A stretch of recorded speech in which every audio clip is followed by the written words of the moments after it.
Now that we know the official name of the Seattle NHL franchise, the Seattle Kraken, we're going to conduct our first Seattle expansion draft here on Top Shelf Hockey, and that's coming up next.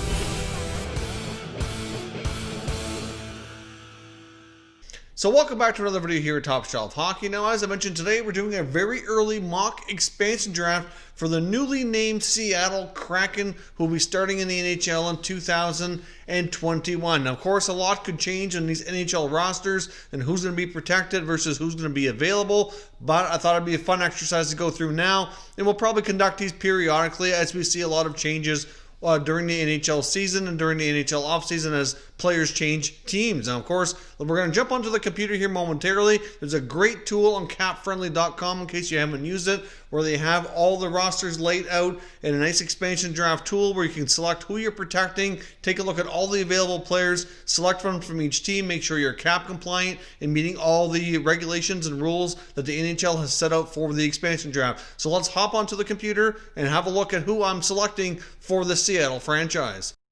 Alright, so as you can see, we're on the capfriendly.com expansion draft tool. It's a great tool, great website. They really have everything covered here when it comes to the salary cap, player stats, and all kinds of cool stuff. So if you're not already using CapFriendly, I highly recommend you check it out. Now let's kick things off here with the first team, which is the Anaheim Ducks. Of course, you'll see here at the top a little summary. I've got 30 players drafted. I've taken 17 forwards, 10 defensemen, and 3 goalies. And of course, right now, based on all these contracts, I did do it so they were cap compliant as well. Now, of course, right now, for the Anaheim Ducks, I selected forward Adam Henriques, a veteran guy, 30 years old, making $5.8 million. I know he's not, the player he maybe once was, but if you look at what else was available here for the Ducks, I just didn't really see much else that I liked. I had them protect their top 3D with Manson, Lindholm, and Fowler, so there really wasn't much here on the blue line that I really liked. And if you look at their other forwards, I just really didn't have much here. I didn't protect Ryan Getzlaf because he's going to be a pending UFA, and I just don't expect him to be there. I'm trying to do this as realistic as possible based on moves that I feel are likely going to happen. Of course, you're not going to take that Ryan Kessler contract either. So Henrique was the guy I went with. You need somebody who can be a leader and a veteran and make a decent amount of money. So Henrique is going to be one of our center icemen. Moving on to the Arizona Coyotes next, I ended up selecting goaltender Antti Raanta. Of course, Darcy Kuemper is going to end up being protected. He's outperformed Raanta in my opinion. If you look at the other options, I don't see enough here that I really was interested in, and you need to have some goaltenders. So Raanta is going to be that guy for the new Seattle franchise. Now, of course, he's 31 years old, does have some injury problems, but at the end of the video here, I'll kind of discuss who I see them keeping and who would be trade bait, because clearly you don't need 30 players at the NHL level. Some can go to the minors, and some you can use as trade bait for futures as well. Now, moving on to the Boston Bruins, I selected defenseman Matt Grzelcyk, 26 years old, very interesting defenseman. Right now, the reason I went with Grzelcyk is I do have them protecting Brandon Carlo, Charlie McAvoy, and Torrey Krug. Now, of course, that's assuming Krug is still there. Of course, no matter where Krug goes, he's going to be protected. So I left him protected for right now. If you look at the forwards, there's some couple interesting guys. You could look at maybe a Bjork or a Kuraly, something to that effect. I left Krejci unprotected as well. I see him being a UFA that likely departs Boston, and I don't see Seattle being interested there. Now, the one goalie here that I do find very interesting is Vladimir. He's a really up-and-coming, solid young goaltending prospect, and I did consider that as a real solid option, but I had too many other goalies that I wanted to get playing time for, so I ended up taking Grzelcyk, who I really do like a lot here on the back end. Moving on to the Buffalo Sabres, I selected defenseman Brandon Montour. Now, I realize there's a really strong potential that Brandon Montour is traded probably this offseason by Buffalo. Might not be with the Sabres, and it's difficult to say if he'll be available or not. But Montour is, of all the players that were technically available here, one that I really like the most. Right side defenseman, making a decent amount of money, still in his prime years, and I think can be a good fit for this Seattle franchise. Moving on to the Calgary Flames. This one was a little tricky, difficult situation here. I did leave Captain Mark Giordano available because they had some really solid young defensemen that they had to protect. Obviously, I predicted Hannafin. You got Rasmus Andersson back there as well. You get Valimaki. I mean, you get some young defensemen you don't want to lose. So, unfortunately, they're going to end up exposing their captain, but I didn't have Seattle selecting him because of his cap hit. Based on the other players I wanted for this franchise, he was just making too much money, but if I could have made it work with the salary cap, I would have taken him, although he likely would only play for the franchise for a short term. But, be a good leader. But I ended up taking the much younger, with a good potential, Dylan Dubé. I did consider a defenseman. I thought about maybe Shillington, but I just ultimately had too many other D's that I was looking at, and I ended up taking the young forward Dylan Dubé, who I think can be a potential leader, a real solid, third line player is what I see him as on either center or as a winger. So Dylan Dubé, I think, will be a great fit in Seattle, get more of an opportunity than he's getting in Calgary. Moving on to the Carolina Hurricanes next. That one was a difficult choice. I had a lot of good picks, but I went with defenseman Brady Shea, who I know they just gave up a first-round pick for, and I know that they probably don't want to expose him in this draft, but Carolina has a really good blue line, and I just don't see how they're not going to likely lose one of these guys. I mean, you could look at Jake Gardiner, Joel Edmondson. Sammy Vatanin's likely not there. He likely departs in free agency. You could even take a really young, solid guy like a Jake Beaner or Hayden Fleury too. But I think Shea, at this point, is not going to be protected over guys like Pesce and Hamilton. And I just see him being a really good fit on a longer-term contract for the Seattle team. Moving on to Chicago now. Chicago, to be honest, there wasn't much here that I liked, and I ended up taking defenseman Slater Cuckoo. If you look around, based on what they protected here, you had to protect guys like Taves and Kane. They just don't really have a lot of other forwards based on a few guys that were exempt. I just didn't really like a lot of this option, so I went with Cuckoo on defense. He's certainly, potential, probably fringe NHLer in my opinion. Not sure he's going to make it in my Seattle lineup once I'm all said and done. He may end up being a trade piece for that team, but they really didn't like too much here what was available. Looking at Colorado, they're bound to lose a real solid player. I had some really interesting options here, but I did select forward JT Compher, who I think can be an even bigger role player than he is with Colorado on a team like Seattle. He's still 25. He signed at $3.5 million until 2023, and I think his upside is really good. I thought about maybe going with Donskoy, but he makes a little bit more money. He's a little bit older, and I just like Compher better overall. I really also considered taking a defenseman here, but I'm not sure that guys like Zadorov or Cole would really be what they need based on what else is out there. So Colorado is going to really being tough here, and they're going to end up losing a real solid player. So JT Compher goes to Seattle. Moving on to Columbus next, I have them taking defenseman Vladislav Gavrikov.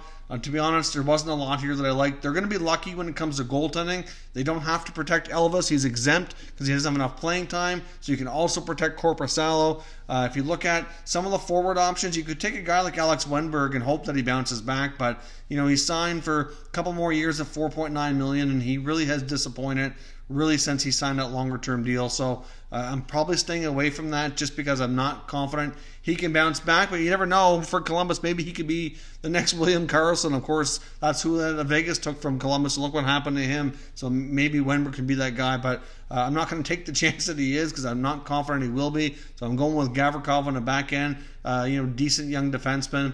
I'm not sure, again, that he's going to make my lineup. Might have to play in the minors. Could consider moving him in a trade. You could look to some other guys here as well, like a Ryan Murray or a Scott Harrington, but based on my cap situation, I needed a cheaper contract looking at the Columbus situation, so we went with Gavrikov.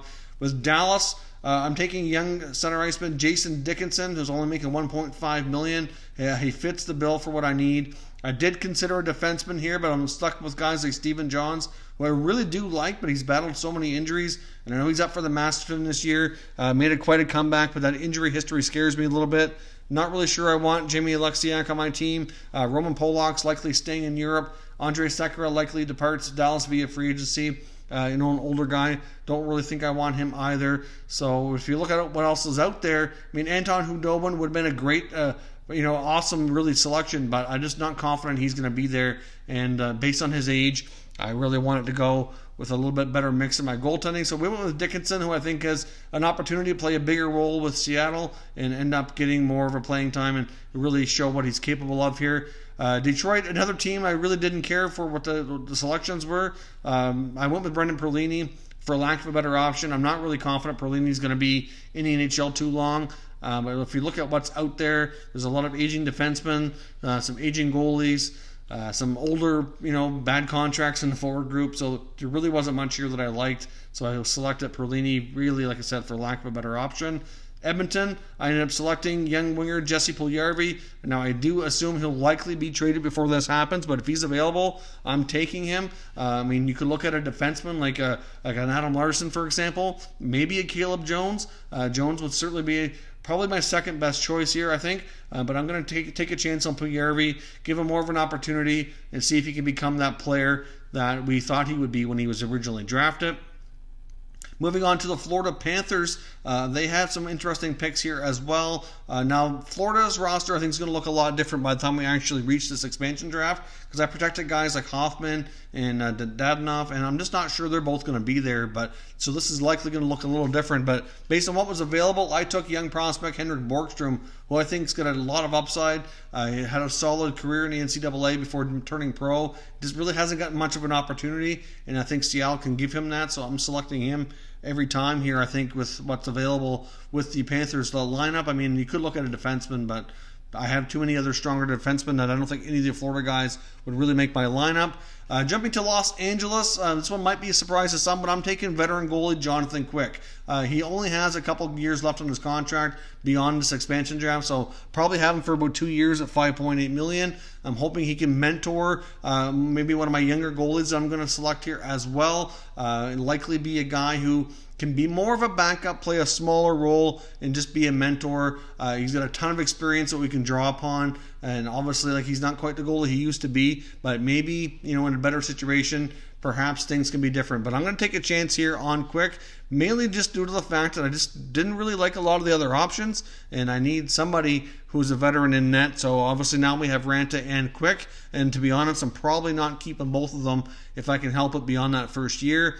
Next up to Minnesota, they have some tough choices to make, and I'm taking Jonas Brodin. I know he's a player that they went out of their way to protect in the last expansion draft. They're not going to get away with it this time without making some moves or some deals ahead of time, but Brodin's a player that you just can't pass up on. If you look at the other options here on the screen, a couple of younger forwards that might be interesting, like a Greenway. Hard to say what's going to happen with Galchenyuk, but I'm just not really going with that kind of certainty. I'm going with the steady Brodin, who I know I can count on and to be a big part of my team's future. Next up, the Montreal Canadiens. We've selected winger Yoel Armia, who they basically stole from the Winnipeg Jets in a salary dump. He's produced quite well in Montreal. Based on what else they have in their system, though, I just don't see a case of they're going to be able to protect him. It's not going to be easy. Obviously, a guy like Kotkaniemi is going to have enough experience he had to be protected, and that's going to leave a guy like an Armia or a Byron available. And I'm going to take the younger, better contract here in Armia's case. You could look to their blue line and take a young defenseman like a Kale Fleury or Victor Mete. But I just had too many other D, and I decided to go with the upstart Armia, who I think I can play in a middle six role and give more of an opportunity to with the Seattle franchise. Next up, Nashville. Again, we're getting a real solid player here. I'm taking defenseman Matthias Ekholm. Obviously, we get some interesting forward options too, but Ekholm's incredibly steady. I like his contract. He's only going to be under contract for the first year before he needs an extension. But again, I think he can be a guy who can be a leader on this team and certainly play a big role. So I really like Ekholm and see him fitting in well. Next up, we got the New Jersey Devils, another team that I really didn't like the options on once you went through the protected list, because they had some really good young forwards and young D that didn't have to be protected. They were still exempt. So by the time we went through and selected the ones that would be protected, I ended up taking Joey Anderson, who's still young enough at 22 years old. He's certainly had a pretty good prospect development. So far, I think he'll be a regular NHL player, probably going to be a role player, maybe a fourth liner. But, he's somebody who can be in the organization, maybe be my captain for the American Hockey League team. He does have some good leadership qualities. But, again, really didn't like my options with the Devils here. Jumping over to the Islanders, I'm taking prospect Kiefer Bellows. Bellows is a really interesting choice. I really like his upside. I'm surprised he hasn't had more opportunities so far. I did contemplate taking a defenseman here. Obviously, I don't really want a veteran like Johnny Boychuk. He's a little bit too old and too often injured. Nick Leddy is very interesting. I went with guys like Pellick and Pullock on the back end, and Devin Tays is who I protected for the 3D. So that's tricky really for the Islanders. I'm not really looking at anybody else. Probably Leddy would be my only option, but with cap situation and how I was drafting here, I had to take a cheaper player, so I went with Bellows. I did contemplate Casey Cizikas as well, who I thought would be an interesting choice, but based on his contract when it expires, I thought I'd go with the younger upside on Kiefer Bellows.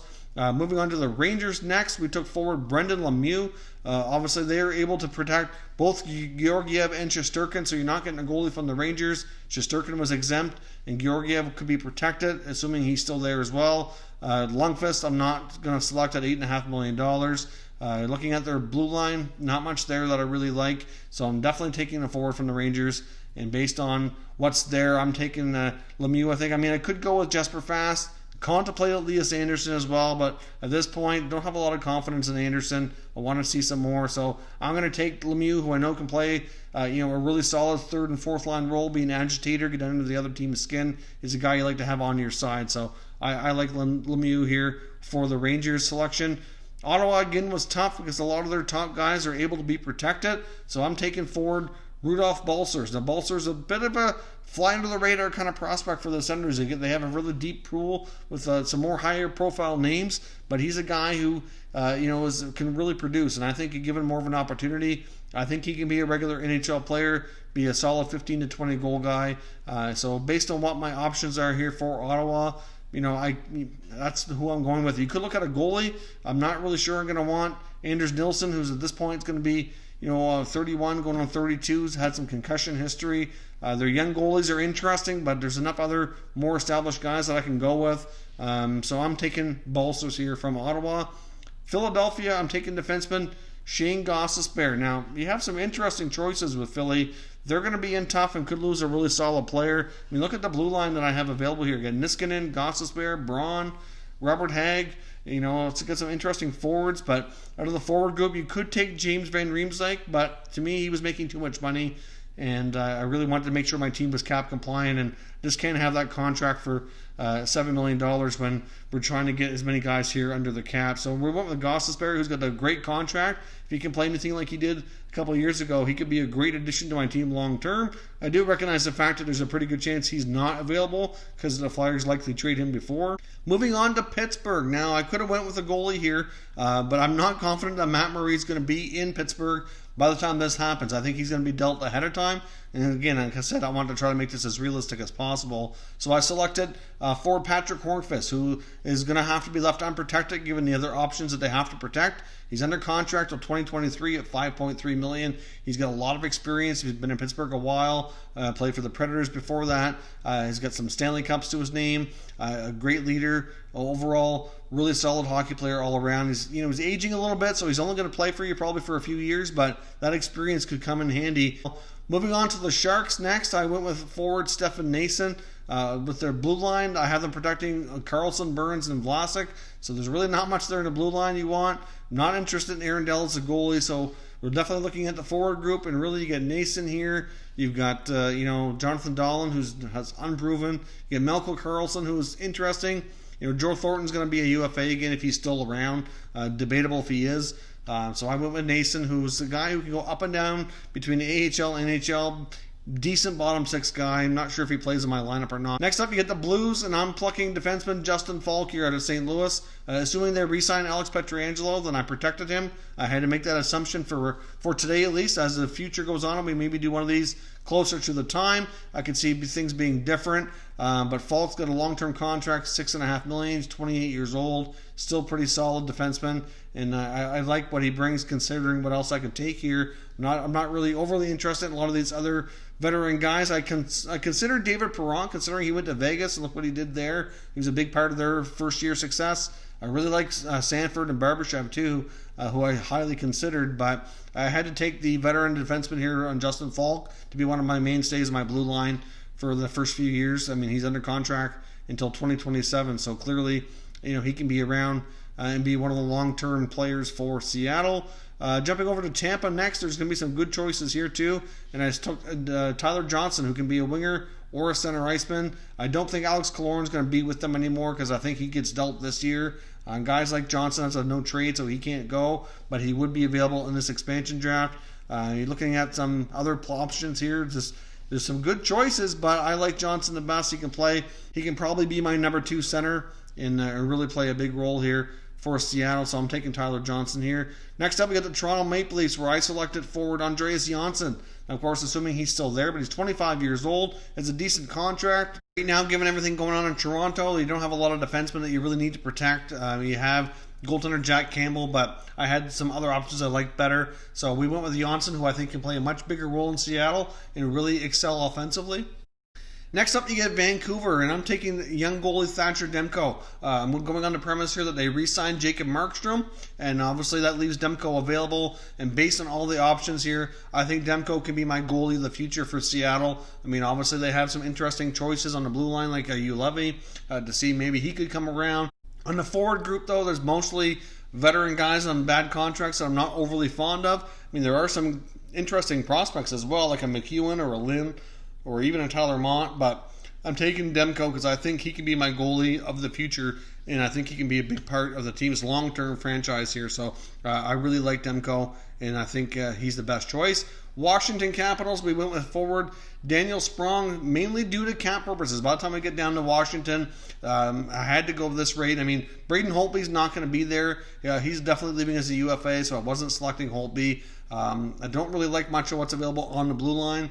I could maybe Michael Kepney, but based on what else I selected, I didn't really need that. So I wanted to take a young upstart forward in Sprong, who was a terrific scorer in junior and has bounced around a bit. But I think maybe we've given the right opportunity, just maybe he can exceed. Winnipeg Jets, last but not least, we went with defenseman Sami Niku, who I think can be a great addition to Seattle. I mean, looking at what else is available here, you have some other options like a Tucker Poolman, who's also a pretty good young defenseman. On the forward group, you can go with a Little or Perreault, Cody Eakin, but ultimately I just felt that amongst the forward group that there just wasn't enough there that I really wanted to grab, whereas Niku's young and has a high potential, so I really thought Sami Niku could be a tremendous fit here for the Seattle franchise, get more opportunity than he is in Winnipeg, and really get, probably sign him longer term once things come around, once I see, maybe a season under him in Seattle. So as I mentioned, you're probably going to end up trading a few of these players. If you look at the forward group, probably going to have guys like Sprong, Nason, maybe Perlini, maybe Anderson, Dickinson. I'll have a hard time making this lineup, so they could either play for your minor league team or you could consider moving them. On the blue line, you're going to have more than enough trade bait, really. I mean, between Shea, Falk, Brodin, Ekholm, Montour, you can't keep them all. You could either get some good futures, maybe some additional draft picks to really build your future of your franchise. I probably would move Gostisbehere. Probably looking at keeping Shea and Falk. Brodin, Ekholm probably going to be my top 4. My third pair is probably going to be a combination of maybe Grzelcyk or Niku. So the other guys like Kuku, Gavrikov likely end up in the minors. But my main trade bait there's probably Gostisbehere. And in between the pipes, I've got Quick, Ranta, and Demko. Demko is my goal of the future. I like to have Quick mentor him, so I'm probably going to look to maybe move Ranta as well for some futures. So those are my selections for the Seattle Kraken. Let me know what your thoughts are down below in the comment section. And of course, I'd love to know what players you would protect for these teams and who you would select as well. So make sure you leave some comments down below so we can discuss further. If you're new to the channel, consider subscribing and turning on your notifications so you don't miss any future content. And give this video a thumbs up if you enjoyed it. I'd appreciate it if you did. As always, thank you for watching, and I'll catch you next time.